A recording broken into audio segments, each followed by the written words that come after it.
الحمد لله نحمده ونستعينه ونستغفره ونؤمن به ونتوكل عليه ونعوذ بالله من شرور أنفسنا ومن سيئات أعمالنا من يهده الله فلا مضل له ومن يضلله فلا هادي له ونشهد أن لا إله إلا الله وحده لا شريك له ونشهد أن سيدنا ومولانا محمدا عبده ورسوله أما بعد قال الله تبارك وتعالى في القرآن المجيد والفرقان الحميد فأعوذ بالله من الشيطان الرجيم بسم الله الرحمن الرحيم فتلقى آدم من ربه كلمات فتاب عليه إنه هو التواب الرحيم وقال تعالى إن أول بيت وضع للناس للذي ببكة مباركا وهدى للعالمين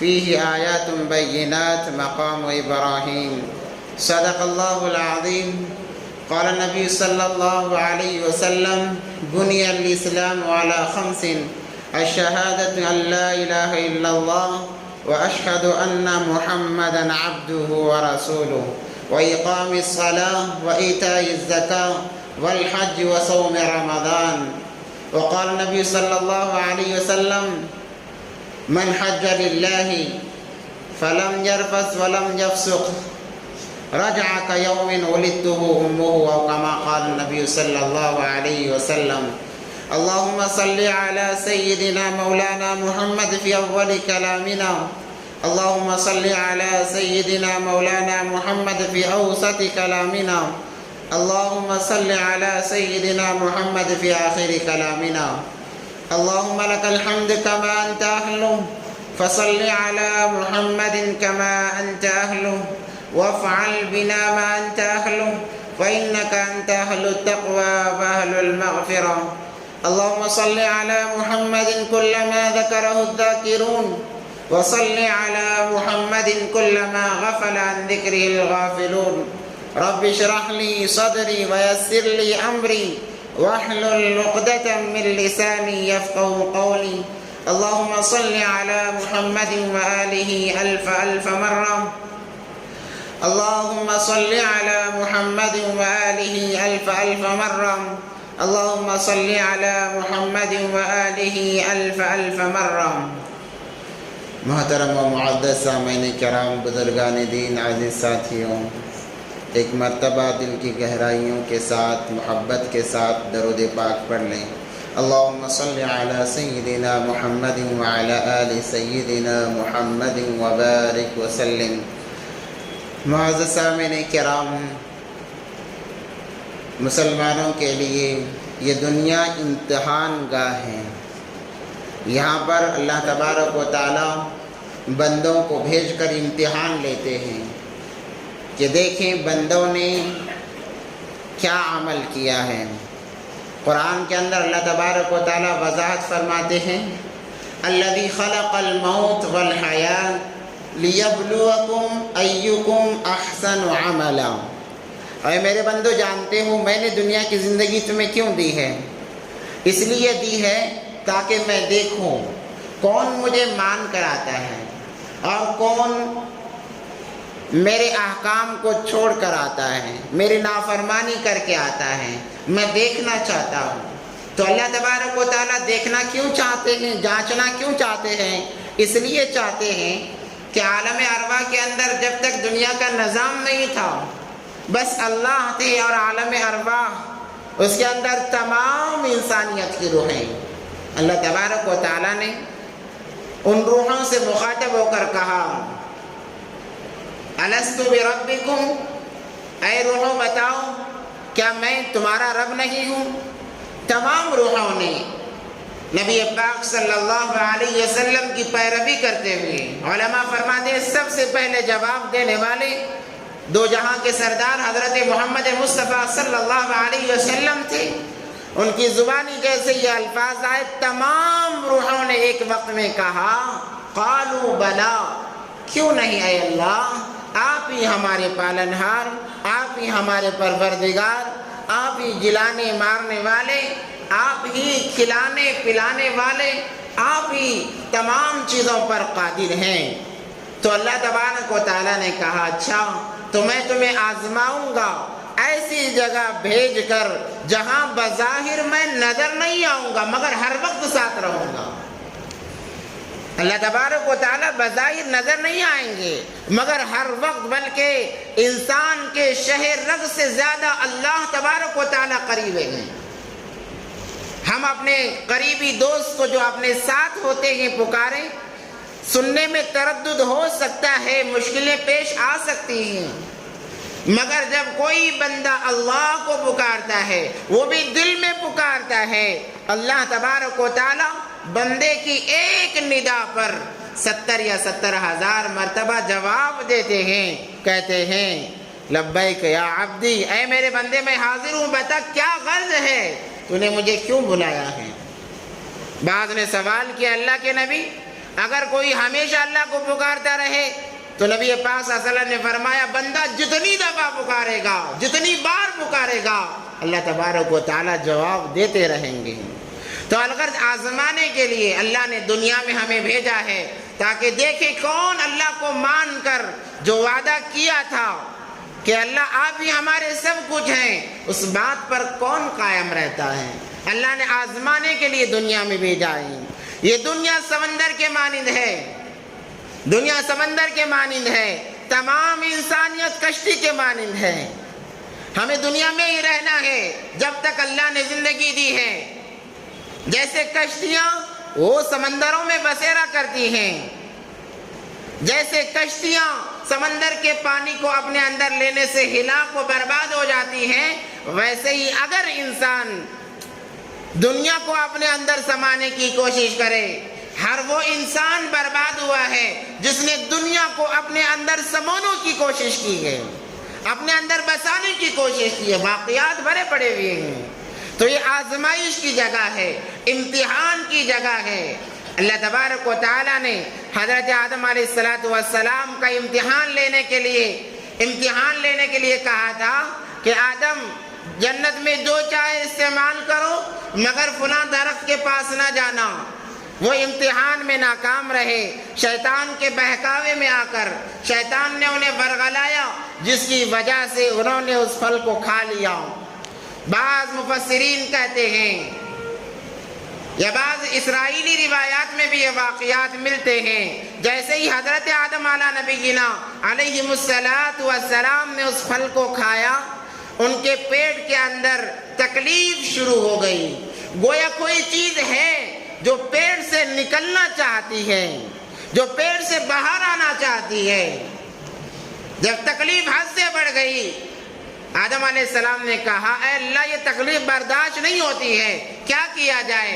اللہ نے کہا جنت پاکیزہ جگہ ہے، یہاں پر گندگی کا کوئی نام و نشان نہیں ہے، تم ایسی جگہ جاؤ جہاں پر یہ گندگی کو تم باہر نکال سکتے ہو۔ تو اللہ نے دنیا کے اندر آدم علیہ السلام کو بھیجا، جا کر جو تم نے گناہ کی وجہ سے اپنے پیٹ میں گندگی جمع کر لی ہے، جا کر اس کو خالی کر کے آؤ۔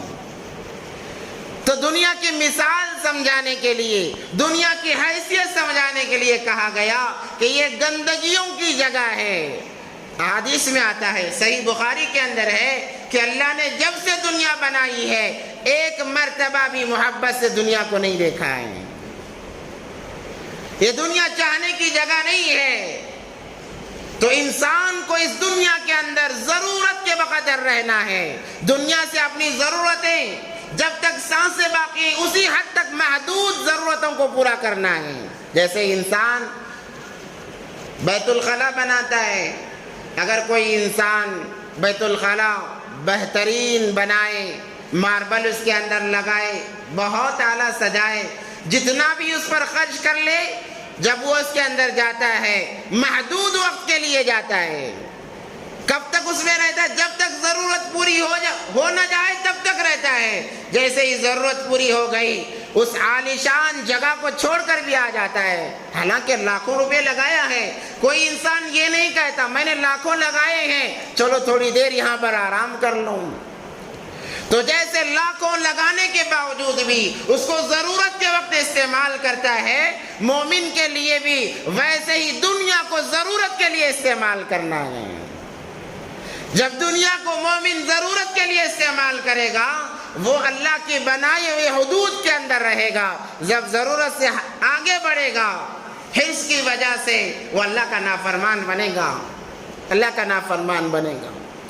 الغرض آدم علیہ السلام دنیا میں تشریف لائے، اللہ تبارک و تعالیٰ نے حضرت آدم علیہ السلام کو ایک جگہ اتارا، حضرت حوا کو ایک جگہ اتارا۔ حضرت آدم کو سری لنکا جو کہ ہندوستان کا ایک حصہ تھا وہاں پر اتارا، اور حضرت حوا کو جدہ کے اندر، وہ اصل جدہ ہے کیونکہ جدہ دادا دادی نانا نانی کو کہتے ہیں، تو وہاں پر انہیں اتارا گیا، اور یہ دونوں ایک دوسرے سے الگ رہے۔ کتابوں میں لکھا ہے 200 سال تک یہ دونوں روتے رہے کہ یا اللہ ہم نے بہت بڑی غلطی کر دی ہے، بہت بڑی ہم سے غلطی ہو گئی ہے۔ حضرت آدم علیہ السلام کے بارے میں کتابوں میں لکھا ہے کہ اللہ نے جب تک معافی کا اعلان نہیں کیا، انہوں نے آسمان کی طرف سر نہیں اٹھایا کہ میں کیسے آسمان کی طرف سر اٹھاؤں۔ اور یاد رکھیں اللہ کا ایک قاعدہ ضابطہ ہے، اللہ نے جو نعمتیں دی ہیں، جب بندہ جان بوجھ کر گناہ کرتا ہے، اللہ ایک ایک کر کے نعمتوں کو چھین لیتے ہیں۔ نعمتوں کا چھن جانا یہ گناہوں کی بدولت ہوتا ہے، جان بوجھ کر گناہ کرنے کی وجہ سے ہوتا ہے۔ جیسے جیسے بندہ گناہ کرتا جائے گا، اللہ ایک ایک نعمتیں اس سے چھینتے چلے جائیں گے۔ تو یہ دونوں کے دونوں روتے رہے اور اللہ کے سامنے گڑ گڑاتے رہے۔ کتابوں میں لکھا ہے حضرت آدم علیہ السلام اتنا روئے ہیں کہ تمام انسانوں کے آنسوں کو جمع کیا جائے، حضرت آدم علیہ نبینا علیہ السلام کے آنسو بڑھ جائیں گے۔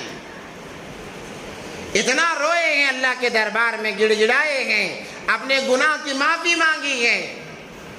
تو یہ دونوں ایک دوسرے سے الگ رہے، اپنی اپنی جگہ پر رو رہے ہیں، اللہ سے معافی مانگ رہے ہیں، اور دنیا میں آنے کے بعد 40 دن تک نہ انہوں نے کھانا کھایا نہ پانی پیا ہے، بس اللہ کی یاد میں رو رہے ہیں۔ جب کچھ وقت گزرا، حضرت جبرائیل علیہ السلام اللہ کی طرف سے آئے اور گندم کے 7 دانے لے کر آئے اور کہا اے آدم اس کو لے لو۔ آدم علیہ السلام نے کہا اس کا میں کیا کروں؟ کہا کہ تم نے کچھ کھایا نہیں ہے، اس کو کھا لو۔ انہوں نے کہا انہی کی وجہ سے تو جنت سے نکالا گیا ہوں، اب میں اس کو کیسے استعمال کروں؟ جبرائیل علیہ السلام نے کہا یہی غذا ہے، اس کو زمین میں بو دیا جائے۔ تو سب سے پہلے کھیتی کرنے والے حضرت آدم علیہ السلام ہیں، انہوں نے زمین میں کچھ نشانات لکیر کھینچ کر ان گندم کے دانوں کو بویا، اور فصل ہوگی اس کو کاٹا، اور اس کے بوسے کو گندگی کو الگ کیا، اور اس کا آٹا بنایا گیا، اور سب سے پہلی غذا دنیا کے اندر حضرت آدم علیہ السلام نے جو کھائی ہے وہ روٹی ہے۔ روٹی کی غذا حضرت آدم علیہ السلام نے کھائی ہے۔ اسی لیے جب دنیا کا نظام ختم ہو جائے گا، جنتی جنت میں چلے جائیں گے، سب سے پہلے جو انہیں غذا دی جائے گی وہ روٹی ہوگی، اور مچھلی کا کباب ہوگا یا مچھلی کی کوئی اور چیز ہوگی۔ دنیا کی پہلی غذا بھی روٹی ہے، اور جنت کی پہلی غذا بھی اللہ تبارک و تعالیٰ نے روٹی بنائی ہے۔ الغرض اللہ تبارک و تعالیٰ کی طرف سے جب ان کا رونا بڑھتا گیا، ان کی توبہ بڑھتی گئی، اللہ تبارک و تعالیٰ نے وہ وقت بھی لایا، وہ وقت بھی دکھایا کہ اللہ تبارک و تعالیٰ نے حضرت آدم اور حضرت حوا کو ملایا۔ جو ملنے کی جگہ تھی وہ میدان عرفات کی جگہ تھی۔ میدان عرفات اس کا نام اسی لیے پڑا کہ ان دونوں نے، حضرت آدم و حوا نے ایک دوسرے کو پہچانا، ایک دوسرے سے ملاقات کی، اسی لیے اس کا نام میدان عرفات پڑا ہے۔ اور جب بندہ وہاں پر جاتا ہے کوئی عمل نہیں، بس دعا کر رہا ہے، رو رہا ہے، وہ اللہ کو پہچان لیتا ہے، وہاں پر اللہ کو پہچان لیتا ہے۔ تو اللہ تبارک و تعالیٰ کی طرف سے کلمات آئے، قرآن کہتا ہے فَتَلَقَّى آدَمُ مِن رَبِّهِ كَلِمَاتٍ فَتَابَ عَلَيْهِ، اللہ نے چند کلمات القاء کی حضرت آدم علیہ السلام کے دل پر کہ اے آدم ان الفاظ سے دعا مانگو. تو حضرت آدم علیہ السلام نے ان الفاظ کو دہرایا. وہ الفاظ کیا تھے؟ اللہم ربنا ظلمنا انفسنا وان لم تغفر لنا وترحمنا لنکونن من الخاسرین. کتابوں میں لکھا ہے کہ جو بندہ بھی اس دعا کو اپنی دعاؤں میں شامل کر لیتا ہے، اللہ تبارک و تعالیٰ اس کی دعا کو رد کرتے ہوئے اللہ کو شرم آتی ہے. گویا اس دعا کے ساتھ میں جو بندہ دعا مانگتا ہے، اللہ کو حاضر و ناظر جان کر سچے یقین کے ساتھ میں اس کی دعا ضرور بھی ضرور قبول ہوتی ہے. کوئی شک اس کے اندر نہیں ہے. شرط یہ ہے کہ یقین کے ساتھ مانگیں. حضرت آدم علیہ السلام نے وہ کلمات دہرائے، اللہم ربنا ظلمنا، اے میرے پروردگار، اے میرے اللہ. اور یہ کلمات اللہ ہی نے دل میں ڈالے تھے. اے میرے پروردگار، اے میرے اللہ، ظلمنا انفسنا، میں نے اپنے آپ پر بڑا ظلم کیا ہے. کیونکہ جب بندہ گناہ کرتا ہے جہنم کے دروازے پر نام لکھ دیا جاتا ہے، اس کو سزا ملتی ہے. تو اس کو سزا ملنا گویا اپنے آپ کو ہلاکت میں ڈالنا ہے. گویا گناہ، انسان گناہ کر کے اپنے آپ کو ہلاکت میں ڈالتا ہے. تو ان کے الفاظ سے ظلمنا انفسنا وَإِن لَّمْ تَغْفِرْ لَنَا وَإِن لَّمْ تَغْفِرْ لَنَا وَتَرْحَمْنَا لَنَكُونَنَّ مِنَ الْخَاسِرِينَ. اور اگر اللہ تو نے میری مغفرت نہیں کی، مجھے معاف نہیں کیا، مجھ پر تو رحم نہیں کرے گا، تو میں برباد ہو جاؤں گا یا ظالمین میں شمار ہو جاؤں گا. اے اللہ مجھے معاف فرما دے. یہ الفاظ سے اللہ کی طرف سے ندا آئی کہ اے آدم ہم نے تمہیں معاف کر دیا ہے. اور حدیث کی کتابوں میں مستدرک حاکم ایک صحیح حدیث کی کتاب ہے، اس کے اندر ایک حدیث ملتی ہے جہاں پر اس دعا کے ذریعے سے حضرت آدم علیہ السلام نے دعا مانگی. وہاں پر یہ بھی کہا اے میرے پروردگار، اے میرے اللہ، اے میرے پالنہار، مجھے اپنے حبیب پاک صلی اللہ علیہ وسلم کے صدقے میں معاف فرما دے. جیسے ہی یہ الفاظ حضرت آدم علیہ السلام نے دہرائے، حضرت جبرائیل علیہ السلام آئے اور کہنے لگے اے آدم علیہ السلام، اللہ پوچھتے ہیں کہ یہ محمد کا نام آپ کو کیسا پتا چلا؟ یہ نام آپ کو کیسا پتا چلا؟ حالانکہ میں نے انہیں پیدا نہیں کیا ہے ابھی تک. تو حضرت آدم علیہ السلام کہتے ہیں جب اللہ نے مجھے بنایا 40 سال تک وہ مٹی کا پتلا بنا رہے جنت میں. 40 سال تک ان کے بدن میں روح نہیں پھونکی گئی تھی، بس مٹی کا ایک پتلا تھے. تو جیسے ہی میرے بدن میں روح پھونکی گئی، جیسے ہی میں نے آنکھیں کھولی، میں نے سب سے پہلے عرش معلیٰ کو دیکھا، اللہ کی کرسی کو دیکھا. اس پر لکھا ہوا تھا لا الہ الا اللہ محمد الرسول اللہ صلی اللہ علیہ وسلم. حضرت آدم علیہ السلام کہتے ہیں میں جان گیا کہ یہ کوئی معمولی ہستی نہیں ہے، یہ کوئی معمولی شخصیت نہیں ہے. اگر مجھے اپنے گناہ کی معافی تلافی کرنی ہے تو ان کا وسیلہ لینا پڑے گا. حضرت آدم علیہ السلام نے نبی پاک صلی اللہ علیہ وسلم کے وسیلے سے دعا مانگی. اللہ نے کہا اے آدم تم نے صحیح شخصیت کے نام سے دعا کی ہے. اگر انہیں بنانا نہ ہوتا تو میں تمہیں بھی نہ بناتا، اگر انہیں بنانا نہ ہوتا تو میں تمہیں بھی نہیں بناتا. واقعی میرے نزدیک وہ سب سے بہترین انسان ہیں اور میں سب سے زیادہ ان سے محبت کرتا ہوں. جاؤ تم نے ان کے وسیلے سے دعا مانگی ہے، تمہاری مغفرت قبول کی جاتی ہے، تمہیں معاف کر دیا جاتا ہے. جب اللہ تبارک و تعالیٰ نے معاف کیا تو سب سے پہلے حضرت آدم علیہ السلام نے 2 رکعت نماز ادا کی، جس کو ہم صبح کی فجر کی نماز کہتے ہیں. اس نماز کے ادا کرنے والے سب سے پہلے حضرت آدم علیہ نبینا علیہ السلام ہیں.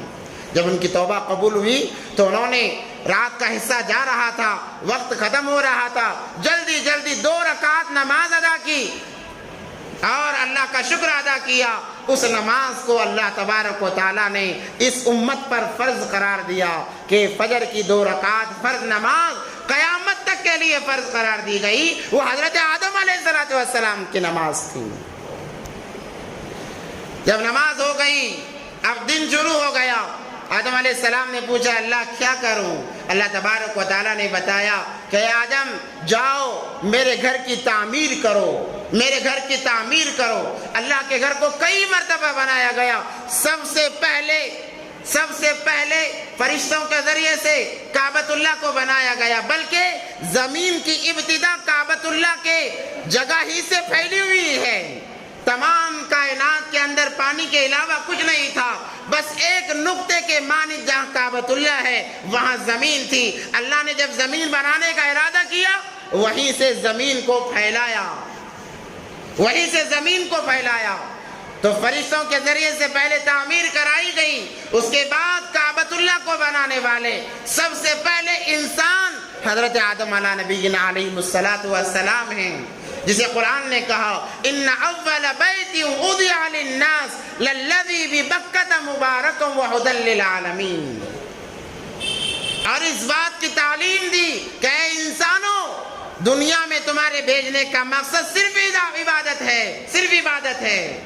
اگر عبادت نہ ہوتی اللہ کہتے کہ آدم تم اور تمہاری بیوی دنیا میں گئے ہوئے ہو، سب سے پہلے اپنے رہنے کے لیے انتظام کر دو، اور تمہارے گزارے بسر کے لیے بہت ساری چیزوں کی ضرورت پڑے گی، ان چیزوں کو جمع کر لو۔ مگر اللہ تبارک و تعالیٰ نے سب سے پہلے جو کام کرنے کا حکم دیا وہ کعبۃ اللہ کی تعمیر تھی، کہ وہ پہلا گھر تھا جس کو حضرت آدم علیہ السلام نے بنایا۔ کعبۃ اللہ کے اوپر بالکل اوپر بیت المعمور ہے، بیت المعمور جو فرشتوں کا کعبہ ہے۔ روزانہ 70,000 فرشتے اس کا طواف کرتے ہیں۔ ایک مرتبہ جو فرشتہ اس میں داخل ہو گیا قیامت تک اس کا نمبر نہیں آئے گا، اور اس کے بالکل اوپر عرش معلی ہے، اللہ کی کرسی ہے۔ اسی لیے تو کعبۃ اللہ کی عظمت اتنی زیادہ ہے۔ کہا جاتا ہے کہ جب حجاج کرام حج کے لیے جا کر طواف کرتے ہیں تو دل میں یہ سوچیں کہ میں اللہ کا طواف کر رہا ہوں، اللہ کا دیدار کر رہا ہوں۔ اسی لیے سب سے پہلے جو رحمتوں کا نزول ہوتا ہے عرش معلی سے بیت المعمور سے کعبۃ اللہ پر اللہ کی رحمتوں کا نزول ہوتا ہے۔ اس کے بعد میں جیسے زمین وہاں سے پھیلائی گئی، رحمتوں کو بھی برکتوں کو بھی وہاں سے ساری دنیا کے اندر پھیلا دیا جاتا ہے، خصوصی اعتبار سے مساجد میں تقسیم کر دیا جاتا ہے۔ اب جو انسان گھر سے نکل کر مسجد آتا ہے اللہ کی رحمت کو ساتھ لے کر جاتا ہے۔ اسی لیے کہا جاتا ہے کہ مساجد سے اپنا تعلق جوڑے رکھو، کم سے کم آخری درجے میں چاہے جتنی تمہاری مصروفیت ہو 2 مرتبہ تو کم سے کم محلے کی مسجد میں داخل ہونا ہمارے اوپر لازم ہونا چاہیے آخری درجے میں، ورنہ 5 وقت محلے کی مسجد میں نماز پڑھنا چاہیے۔ اگر کام کے سلسلے میں کہیں جانا ہوتا ہے، دور دراز کا سفر کرنا ہوتا ہے تو یہ اہتمام کریں، فجر کی نماز پڑھ کر نکلیں، عشاء کی نماز پڑھ کر گھر کو جائیں، دیکھیں کیا خیر و برکتیں آتی ہیں۔ تو اللہ تبارک و تعالیٰ نے اپنے گھر کی تعمیر فرمائی اور اس کی فضیلتیں بہت زیادہ ہیں۔ مختصر طور پر میں عرض کرتا چلوں، کیونکہ 7 تاریخ سے الحمدللہ حجاج کرام کا قافلہ روانہ ہونے والا ہے۔ یہ اللہ کے گھر کو جانے والے بڑے مبارک ہیں جو انسان اللہ کے گھر کو جاتا ہے، اللہ کے لیے حج کرتا ہے۔ دیکھو تمام فرائض میں اللہ نے پہلے اپنا نام نہیں لیا، نماز کا تذکرہ آیا وَأَقِيمُوا الصَّلَاةَ کہا، زکوٰۃ کا تذکرہ آیا وَآتُوا الزَّکَاةَ کہا، روزے کا تذکرہ آیا کتب علیکم الصیام کہا گیا۔ مگر جیسے ہی حج کا معاملہ آیا اللہ نے کہا وَلِلَّهِ عَلَى النَّاسِ حج البیت من استطاع الیہ سبیلا، کہ حج صرف میرے لیے ہوگا۔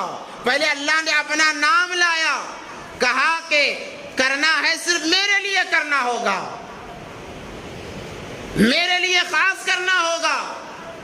جب انسان اللہ کے لیے حج کرتا ہے اور کعبۃ اللہ کا دیدار کر کے تمام ارکان کو ادا کر کے واپس آتا ہے، اس کی فضیلت اتنی بڑھ جاتی ہے، عام انسانوں میں اس کا مقام بلند کیا جاتا ہے۔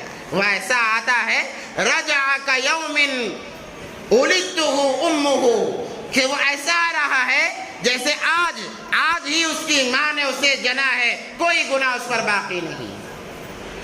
احادیث مبارکہ کے اندر آیا ہے، اسی لیے جب حاجی حج کر کے آئیں گھر میں داخل ہونے سے پہلے دعا کی درخواست کرائی جائے۔ ایک قاعدہ ہے، حاجی کے لیے ضروری ہے جانے سے پہلے تمام خاندان والوں سے ملاقات کر کے معافی تلافی کر کے جائے، اور وہ جب حج کر کے آئے خاندان والوں پر ضروری ہے کہ وہ گھر میں آنے سے پہلے جا کر دعا کی درخواست کرائے۔ کتابوں میں لکھا احادیث مبارکہ کے اندر آتا ہے، حاجی واپس آنے کے بعد جن کے حق میں مغفرت کی دعا کرتا ہے، اللہ تبارک و تعالیٰ اس کی دعا کو قبول فرما لیتے ہیں۔ بعض علماء فرماتے ہیں کہ یہ کیفیت 3 دن تک باقی رہتی ہے، 3 دن تک وہ جس کے لیے جو دعا مانگتا ہے اللہ تبارک و تعالیٰ قبول فرما لیتے ہیں۔ بعض علماء نے کہا کہ یہ کیفیت 40 دن تک رہتی ہے، اور بعض علماء اس سے آگے بڑھ کر کہتے ہیں اگر 40 دن کے اندر وہ کبیرہ گناہوں سے بچتا رہا، 4 مہینے تک وہ کیفیت رہتی ہے، وہ جس کے لیے ہاتھ اٹھائے گا اللہ دعا کو قبول فرما لیں گے۔ اتنا بڑا مقام ہوتا ہے۔ کیوں مقام؟ اس لیے کہ وہ اللہ کے گھر کا دیدار کرنے کے لیے جا رہے ہیں۔ اس لیے جو حجاج کرام اللہ کے گھر کے دیدار کے لیے جا رہے ہیں، چند باتوں کا اہتمام کر لیں۔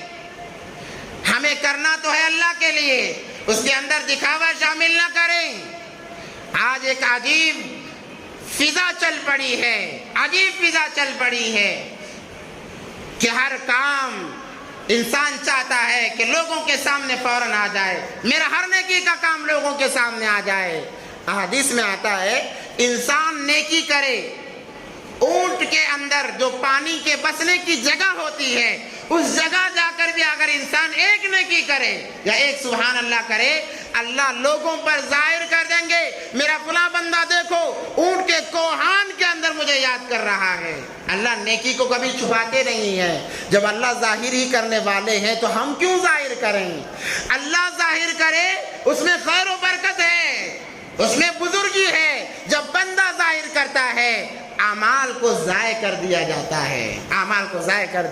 ہے، اس لیے ایک نظام، ایک فضا جس کی کوئی گنجائش نہیں کہ حج کے لیے جانے سے پہلے لوگ دعوتوں کا ایک عموماً سلسلہ جاری کرتے ہیں کہ بڑے بڑے شادی محلوں میں دعوتیں رکھی جاتی ہیں کہ فلاں حج کے لیے جا رہے ہیں۔